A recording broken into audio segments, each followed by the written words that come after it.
Hello learners, welcome to my channel. In this video we are going to discuss the international business environment. So let's start.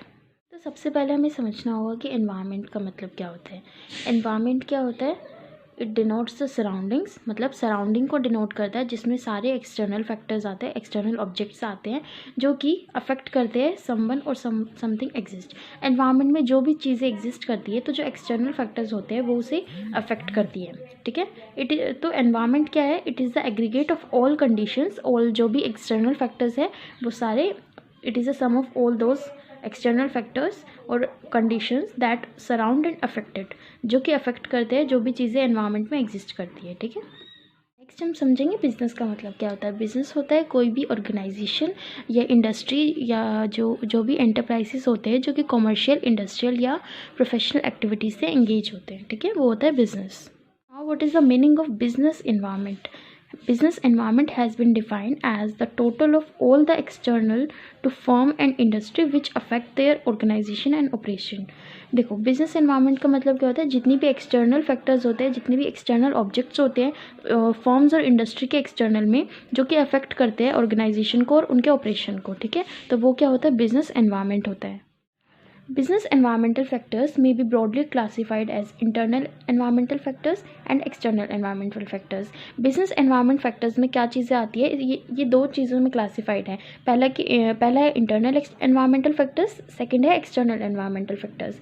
Internal environmental factors relate to the organizational structure of the firms. ये किससे relate करता है? Organisation के structure से. ठीक है, एक firm के ऑर्गेनाइजेशन के स्ट्रक्चर से रिलेट करता है इंटरनल फैक्टर्स. मैनेजमेंट से रिलेट करता है, ह्यूमन रिसोर्सेज से, फाइनेंशियल मैनेजमेंट से, ट्रेड यूनियन से, production and marketing management and also the style of leadership given to the firm. जो इंटरनल फैक्टर्स होते हैं वो ऑर्गेनाइजेशन के स्ट्रक्चर से रिलेटेड होते हैं. ठीक है, among the external environment there are two classifications, external micro environment और external macro environment. External micro environment relates to all the stakeholders in the business. जो एक्सटर्नल माइक्रो एनवायरनमेंट है, मतलब micro मतलब होता है छोटा एरिया, और जो मैक्रो मतलब होता है वास्ट, मतलब बड़ा. तो जो एक्सटर्नल माइक्रो एनवायरनमेंट है उसमें कौन कौन लोग आते हैं? Shareholders, creditors, bankers and financial institution, suppliers of raw material and other input market and intermediaries, competition in the business and the customers. Micro environment में ये सारे फैक्टर्स आते हैं. ठीक है, external micro environment factors include social, cultural factors, technological factors, economic, political and also international factors. Besides this include natural factors as well. The analysis of internal factor will help the firm to assess its strength and weakness. जो internal factors होते हैं, अगर firm उनको analyse करेगी तो वो help करते हैं firm को to assess its strength and weakness. Okay, वो strength और weakness को जानने में हेल्प करती है. While analysis of micro and macro external factor will help to find out the opportunities and threats. जो माइक्रो और मैक्रो एनवायरनमेंट है उनको अगर फर्म एनालाइज करेगी तो वो हमें अपॉर्चुनिटीज़ और थ्रेट्स के बारे में बताते हैं. ऑफ द स्वॉट analysis of the firm in order to formulate suitable strategies for the business firm. तो अगर फर्म अपने अपॉर्चुनिटीज़ और थ्रेट्स को देखेगी, अगर फर्म इनको एनालाइज करेगी माइक्रो और मैक्रो एनवायरनमेंट को, तो फर्म क्या कर सकती है? फर्म स्ट्रेटजीज बना सकती है खुद के बिजनेस के लिए. Now we will discuss the characteristics of environment in short. Okay, so the first characteristic is environment is very complex. See, environment में बहुत सारे फैक्टर्स होते हैं, इवेंट्स होते हैं जो कि बिज़नेस को अफेक्ट करते हैं. ठीक है, तो उन सभी को एक साथ स्टडी करना बहुत ज़्यादा डिफ़िकल्ट होता है, और हमें ये बहुत ज़्यादा डिफ़िकल्ट होता है समझने में कि कौन सा फैक्टर कितना ज़्यादा अफेक्ट करेगा बिज़नेस को, कौन सा फैक्टर कितना पावरफुल है. तो ये सभी को प्रेडिक्ट करना बहुत ज़्यादा डिफ़िकल्ट है, और ये भी प्रेडिक्ट करना बहुत ज़्यादा डिफ़िकल्ट है कि उसका आउटकम क्या होगा उस रिएक्शन का. तो एनवायरनमेंट एक कॉम्प्लेक्स फिनोमिना है, तो इसे इजीली अंडरस्टैंड करना बहुत ज़्यादा डिफ़िकल्ट है. अगर हम इसको पार्ट में स्टडी करते हैं हम एनवायरनमेंट को तो वो थोड़ा इजी हो जाएगा, पर अगर हम इसको एक साथ स्टडी करेंगे एनवायरनमेंट को तो बहुत ज़्यादा डिफ़िकल्ट होगा, और हम जो भी आउटकम होगा उसको एसेस नहीं कर पाएंगे. Second characteristic is environment is dynamic. See, environment में बहुत ज़्यादा फैक्टर्स होते हैं और एनवायरनमेंट कॉन्स्टेंटली चेंज होता है. एनवायरनमेंट का नेचर और कौन सा फैक्टर कब बिज़नेस को किस वे में अफेक्ट करेगा ये बिज़नेस को भी नहीं पता होता. तो एनवायरनमेंट जो होता है वो कॉन्स्टेंटली चेंज होता है और कंटिन्यूसली शेप करता रहता है उसके करेक्टर को in different ways. Hence it is beyond exact comprehension and assessment by the businessman.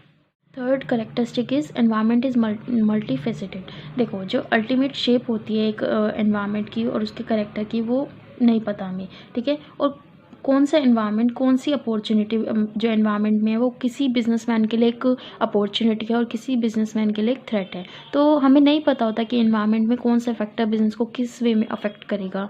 एक जजमेंट पास करना कि कौन सा सेट राइट है, कौन सा सेट रॉन्ग है, ये बहुत ज़्यादा डिफ़िकल्ट है। Fourth factor is environment has a far-reaching impact. This ever-changing environment has a far-reaching impact on organization. The growth and profitability of the organization depends critically on the environment. जो growth है और जो profitability है organization की, वो depend करती है environment पे in which it exists. Any environmental change has an impact on the organization in several ways. किसी भी environment का change होना, environment में किसी भी टाइप का change होना, वो उसका डायरेक्ट इम्पैक्ट किस पे पड़ेगा, ऑर्गेनाइजेशन पे पड़ेगा in several ways. Hence the businessman should be very alert and cautious and also highly dynamic in planning the strategies of the business as any wrong forecast may ruin the business. Okay, hope you have understood the meaning of environment, business and the characteristics of environments. So now we will discuss the international business environment. Okay, international business environment is regarded as the sum total of all the external forces working upon the firm. International business environment क्या होता है, इसमें वो सारे sum total of all those external factors, मतलब इसमें वो सारे एक्सटर्नल फैक्टर्स आते हैं जो एक फर्म पे काम कर रहे हैं, ठीक है। As it goes about its affair in foreign and domestic market. क्यों? क्योंकि जो एनवायरनमेंट है वो दोनों से रिलेट करता है, फॉरेन भी और डोमेस्टिक मार्केट से भी। This refer to all global factors which are relevant to the business. इसमें वो सारे ग्लोबल फैक्टर्स आते हैं जो कि एक बिजनेस के लिए रिलेवेंट है, such as the principle and agreements of world trade organisation WTO and other connected international conventions. इसमें वो सारी ग्लोबल फैक्टर्स आते हैं सच एज द प्रिंसिपल्स और agreements of world trade organisation, जो भी इनके प्रिंसिपल्स है, एग्रीमेंट्स है वर्ल्ड ट्रेड ऑर्गेनाइजेशन के, और भी जो कनेक्टेड इंटरनेशनल कन्वेंशंस है, ठीक है। It also include the several business treaties, agreements, declaration, protocols etcetera and the economic and business condition in other countries. As indicated already, domestic environment is confined only to those factors and forces affecting the business in the home markets. Domestic market में वो domestic environment में वो सारे factors आते हैं, वो सारे forces आते हैं जो business को affect करते हैं, जो कि home market में situated है, ठीक है, जो home market में exist करते हैं. On the other hand, foreign environments refer to the environment prevailing in the foreign markets. Foreign environment जो है उसमें क्या आता है, refers to the environment, जो environment है foreign market में, ठीक है, where business is carried on, जिस मार्केट में बिजनेस जिस मार्केट में बिजनेस किया जाता है. Since foreign market is a place where there will be acute competition among firms from different countries of the world, ठीक है. It is necessary for the businessman to know the global environment. एक business के लिए बहुत ज़्यादा ज़रूरी है कि वो ग्लोबल एनवायरनमेंट को स्टडी करे, so as to plan and alter his strategies, ताकि वो अपने प्लान को ऑल्टर कर सके और स्ट्रेटेजीज बना सके अपने बिजनेस के लिए. The manager of MNC should have the knowledge of the environment. जो मैनेजर होता है MNC का, उसे नॉलेज होनी चाहिए एनवायरनमेंट. MNC का मैनेजर, उसे किस एनवायरनमेंट की नॉलेज होनी चाहिए, जो अदर कंट्रीज में भी जो एनवायरनमेंट है, ठीक है. Generally the factors are the same for all the businessman in the international market. तो जो फैक्टर है वो सेम है businessman in the international market, but they can have widely differing impacts from the home country situation. For the purpose of study, the international environment can also be conceived as the interaction between domestic and foreign factors. In fact, international business environment cover a wide spectrum of forces and at much be bewildering too. International business environment में जो foreign factors होते हैं और जो domestic factors होते हैं वो दोनों एग्जिस्ट करते हैं, ठीक है. In fact international business environment current, तो जो इंटरनेशनल बिजनेस एनवायरनमेंट होता है वो क्या कवर करता है, एक wide spectrum of forces cover करता है, क्योंकि उसमें डोमेस्टिक और फॉरेन फैक्टर्स दोनों एग्जिस्ट करते हैं. इंटरनेशनल बिजनेस एनवायरनमेंट को कौन कौन से फैक्टर्स अफेक्ट करते हैं, इंटरनेशनल बिजनेस एनवायरनमेंट में कौन कौन से फैक्टर एग्जिस्ट करते हैं, तो हम नेक्स्ट वीडियो में उन सभी फैक्टर्स को डिस्कस करेंगे. Okay, thank you for watching.